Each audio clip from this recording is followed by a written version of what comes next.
Like before the war, as you said, throughout the judiciary reform, you saw that companies started being founded in the US as Delaware companies, and the entire trend shifted. 80% were founded as foreign companies. And then just after October 7th, you saw a flip in that sense. And companies started being founded in Israel. Also see that M&A is better than it's ever been. That's a vote of confidence in the Israeli technology. Hello and welcome back to the ILTV Podcast. I'm Maayan Hoffman, Executive Editor of ILTV, and I'm so happy to welcome back our viewers and our listeners. Now today we have a very interesting guest to take a deep dive into the Israeli economy as the war on all 7 fronts begins to wind down.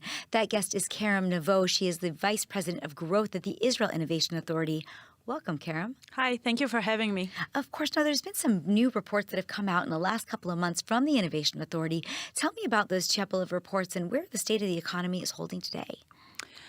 So the Israel Innovation Authority is doing reports in the past, 10, 20 years. It's nothing new, but I think in the past 2 years, this was more significant due to all of the trends and challenges and changes we see in the Israeli economy. So we've been tracking a few numbers, a few data points to see how the tech sector is doing really to the depth. So the yearly report this year was around 3 things. One is the state of investments and M&A, like we are tracking how many investments are being done in Israel, how many investments being done by sector and by stages.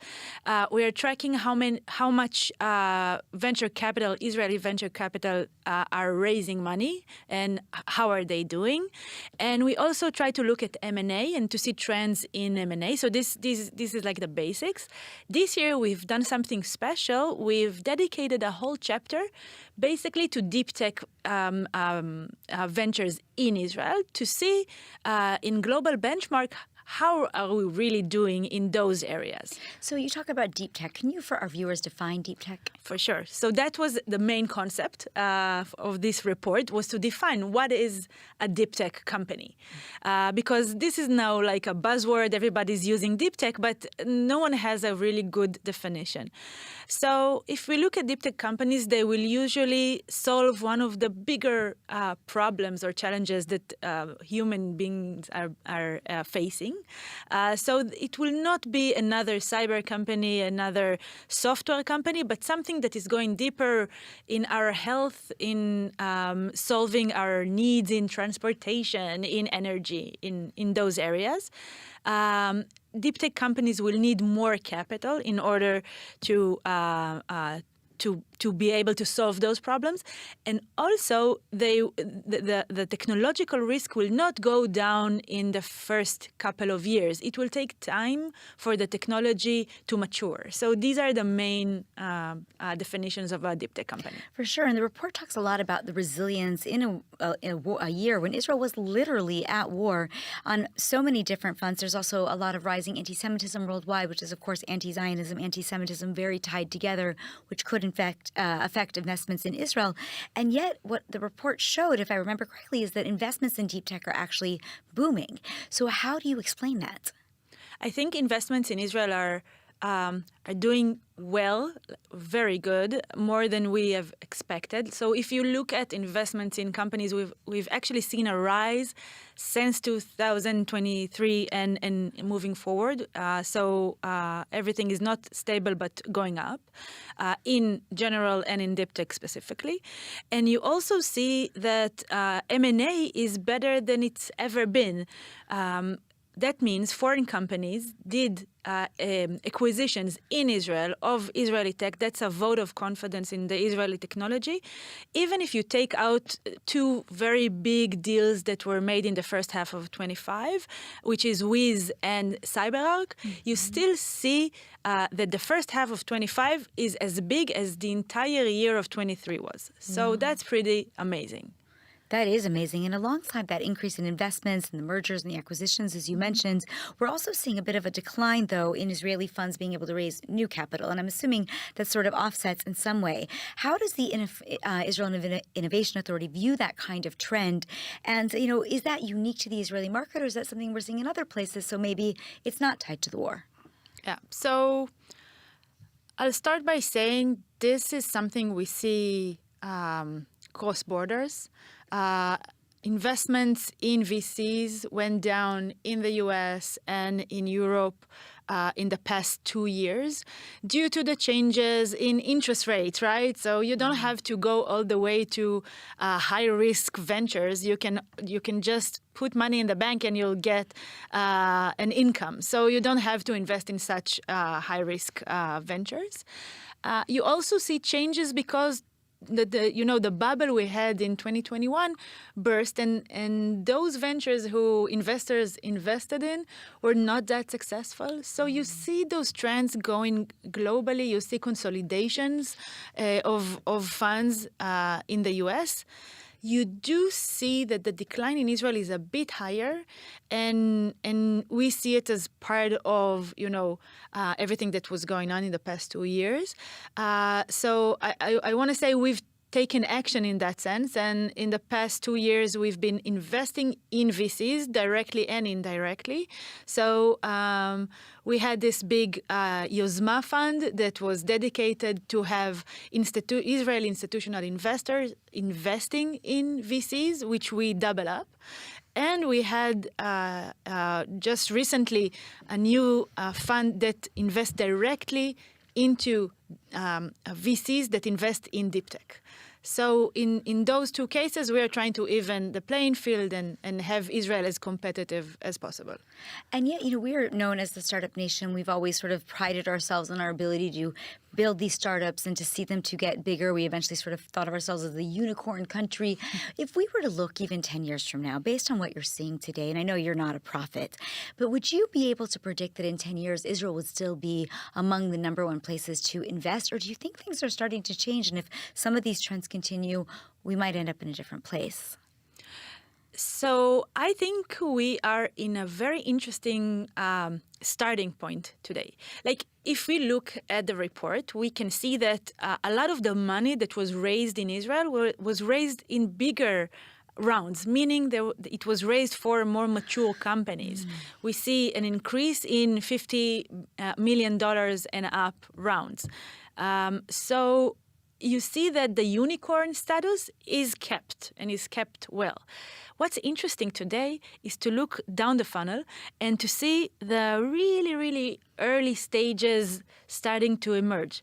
Now, and we're trying to explain to ourselves how come we see this trend of we have this really interesting fund that invests in an entrepreneur that just has an idea.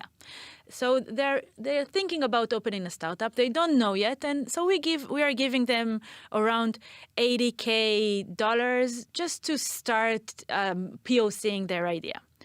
And in that fund, we started seeing more and more demand. Today, we see a 50% increase in demand and also in quality. So if we want to explain that phenomenon, think about this man or woman that spent the past 2 years in reserve service, doing real life, challenges and trying to solve them. They're coming back. They haven't been to their, initial work for 2 years now, and they maybe don't want to go back. And they have this idea of how to solve real life problems. So they come to us, they ask for a grant. We see the quality is higher, meaning that they're really after big challenges. And these can be the next, big startups for Israel. So we are in a very interesting starting point, in my opinion.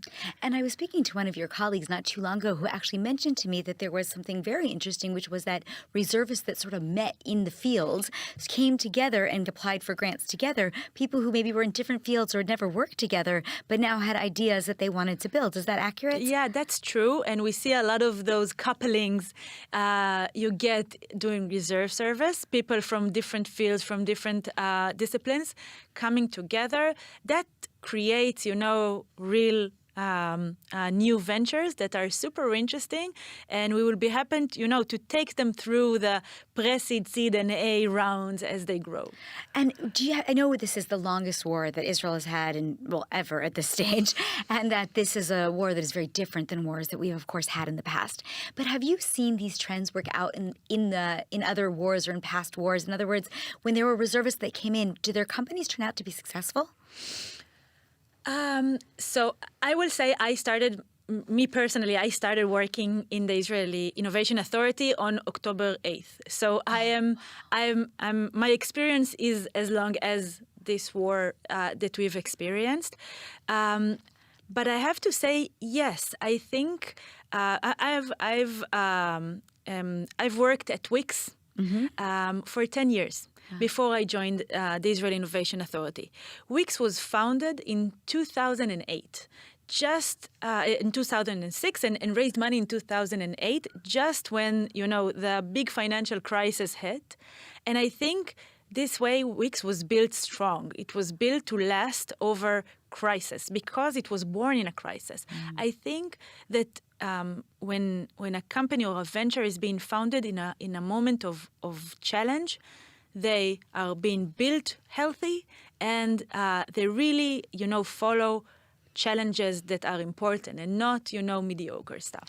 And you're sort of answering my next question, I think, with regards to then why Israel, why now?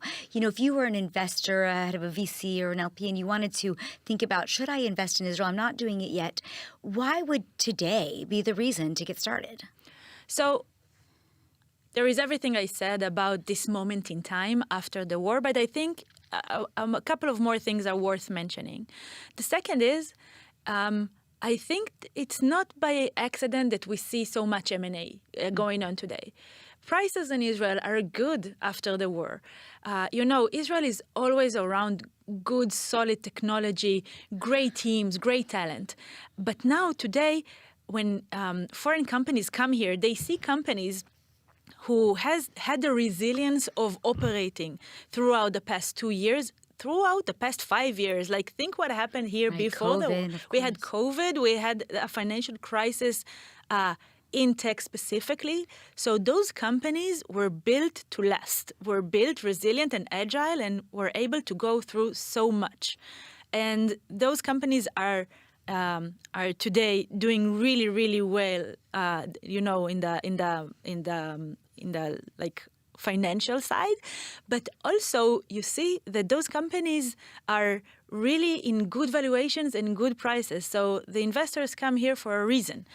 Having said that, Israel is also a place for good tech, and the past 2 years we saw this tech in the battlefield. We saw it in the sky throughout the Iran war. Like, Israel deep tech is something that is proven that I don't think has a lot of competition worldwide. So would you be able to compare Israel's ecosystem at all to, let's say, Silicon Valley, Berlin?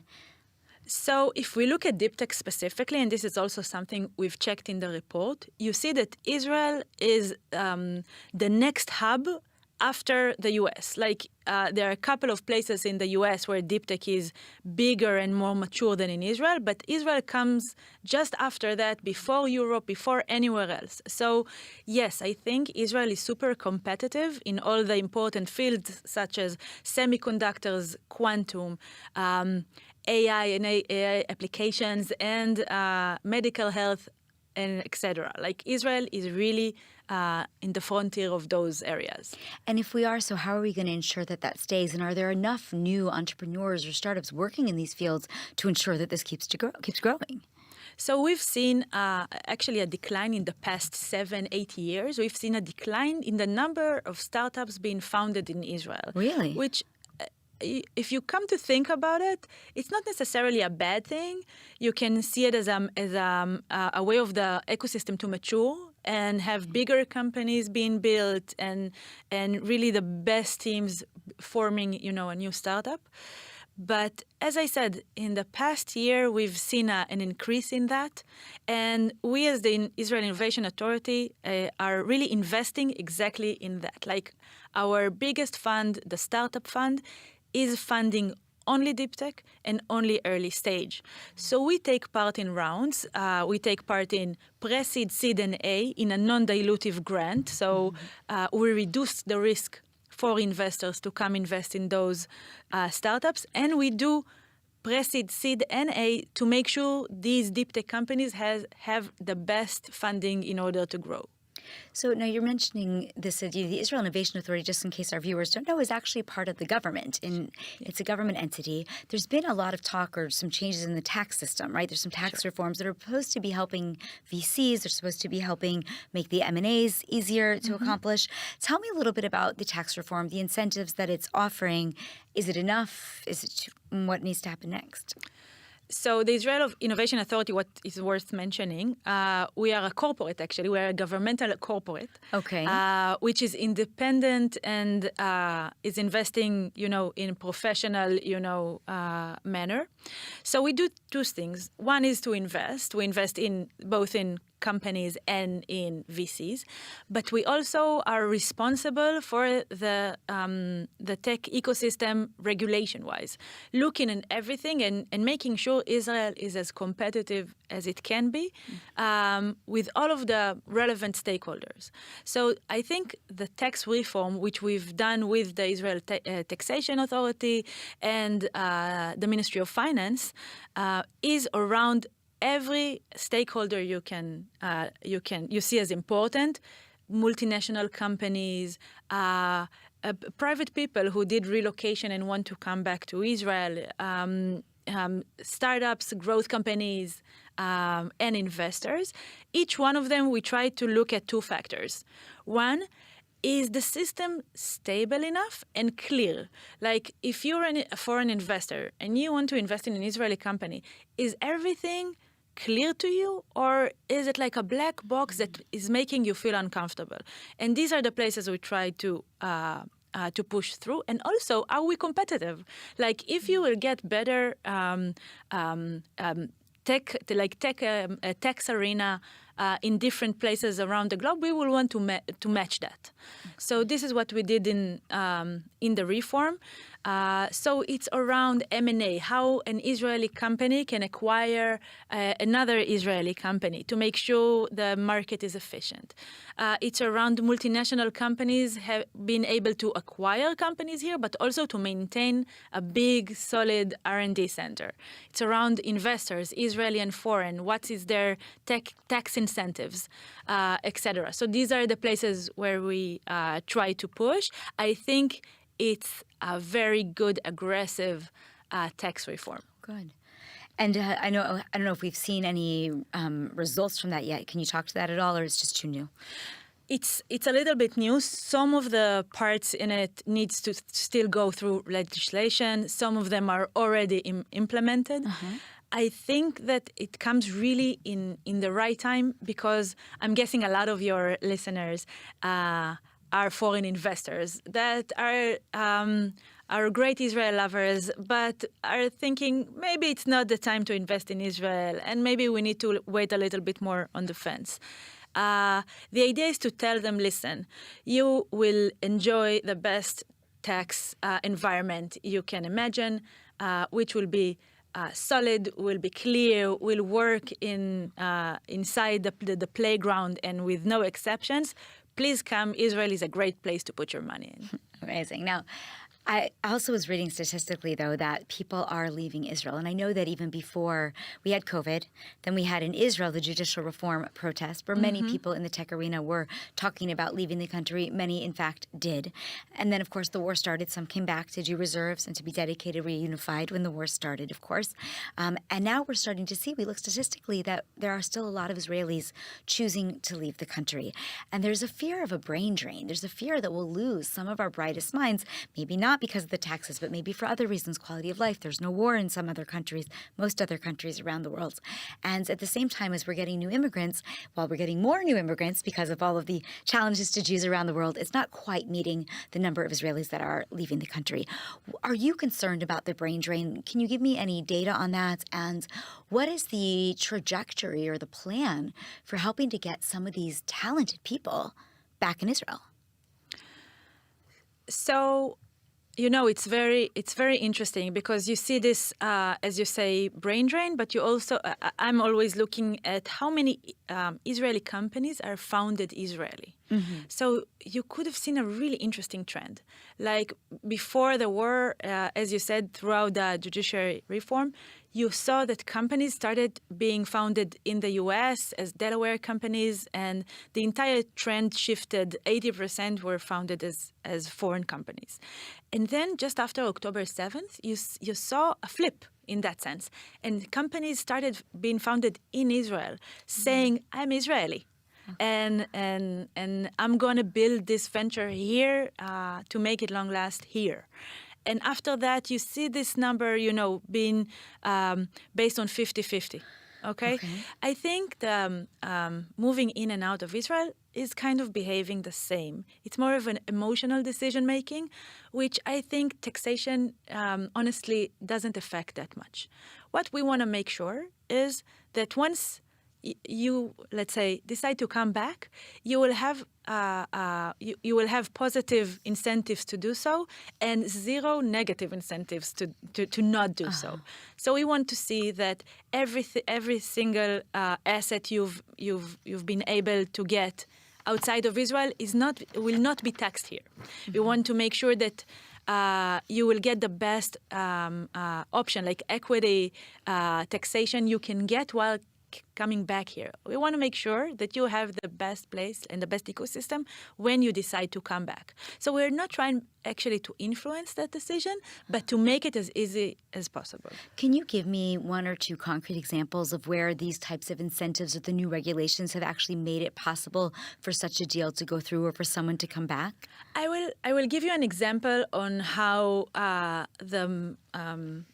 how the system was manufactured. No one intended that this will be the way the system will work, but how does it work, okay? Let's say that I'm leaving the country to go and relocate to the U.S. to work there for, let's say I have a 2 years position in the U.S. So my lawyer and my tax consultant will tell me, listen, there is no way you can come back after 2 years. You will be taxed both in the U.S. and in Israel. You need to wait 4 years, okay? So I will wait 4 years. And then in 4 years, I will look and I will say, okay, if I come back now, I will not enjoy any incentive, but I will lose some rights I have in equity and other stuff. But if I wait 6 years, then I get some incentives and benefits. Maybe I should wait a couple more years. After 6 years, you will look and say, okay, but in 10 years, I'm getting a lot more incentives. Maybe I should wait 10 years. After 10 years, no one is coming back because children are already, in schools and you're part of a community and you're not coming back. The idea was to maybe have everything being expedited and having you come back 2 years or 4 years after you left and not 10. Incredible. So, we're going to run out of time, but I do want to talk a little bit about this idea of foreign investors who may be still nervous about investing in such a complex market.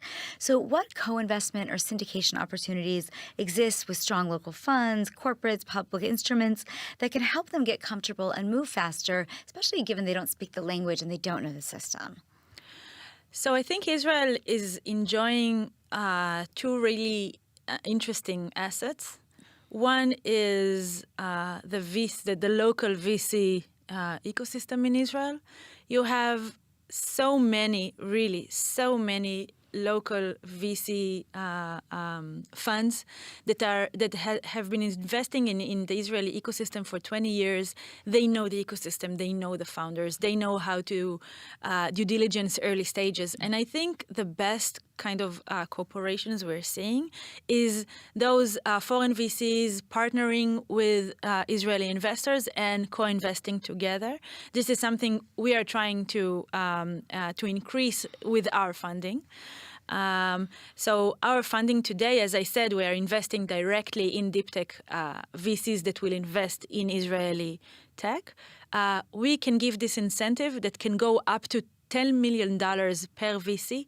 We are investing both in Israeli VCs, but also in foreign ones who will build an Israeli entity. And I call everyone who are watching, contact us, we can assist. But those corporations are also happening without us, which is great.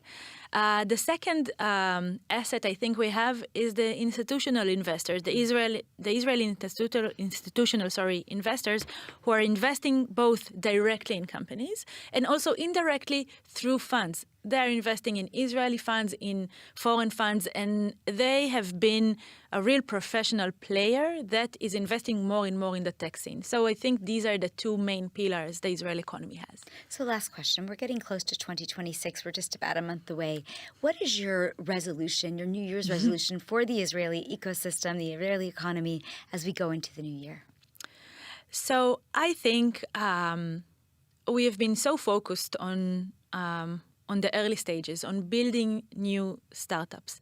But I think we need to think a little bit more about the more mature companies we have, which are huge assets. We have both strong growth companies and mature companies in Israel. And I think we need to have more thought into how to make them more Israeli. Like, we know that R&D centers are super easy to be funded in Israel, and the talent here is amazing.